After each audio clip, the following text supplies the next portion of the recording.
I once saw someone wearing a t-shirt that said, "I don't know why judges get paid so much. I judge everyone for free." Unfortunately, this funny line has a lot of truth in it. Human beings are so quick to judge others and place labels on them. If we do not see a person as part of our group, we can be tempted to overlook his or her wisdom, experience, personality, value, and ability to change, and we place them in a little box whenever it is convenient for us. We can disregard another's humanity, dismissing them with labels like liberal, conservative, millennial, boomer, vaxxer, anti-vaxxer, not to mention racial and ethnic labels. Many times, we do this unconsciously, even without thinking. Other times, we may consciously harbor bad feelings toward others because of how we were taught or how we interpret our life experiences. God knows about this human tendency. However, He doesn't share it.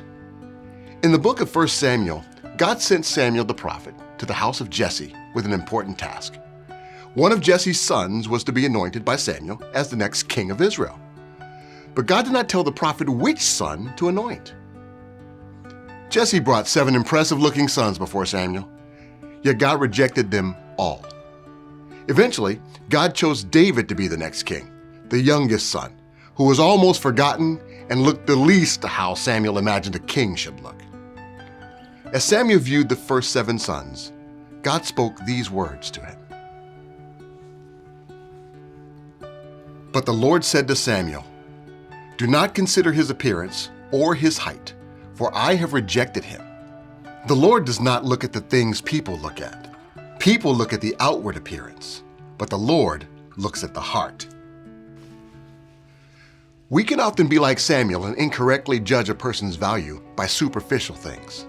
Like Samuel, none of us can see others clearly because we cannot see what lies in a person's heart. The good news is that Jesus Christ can. As Christians, we must learn to rely on Jesus and see others through His eyes, which are filled with compassion, empathy, and love. We cannot hope to have healthy relationships with our neighbors by relating to them without acknowledging Christ's relationship with them. When we see them as belonging to Him, we seek to love our neighbor as Christ loves them. This is the new commandment Jesus gave His disciples in the upper room. Jesus loves each and every one of us.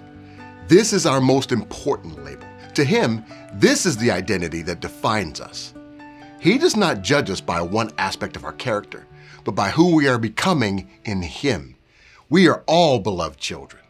And while that may not make a funny t-shirt, it is the truth by which Christ followers live.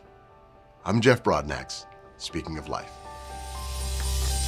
Hi, thanks for watching this episode of Speaking of Life. We hope you enjoyed it. We'd love to connect with you. Here are a couple of ways. You can subscribe to our newsletter, GCI Update, and like us on Facebook.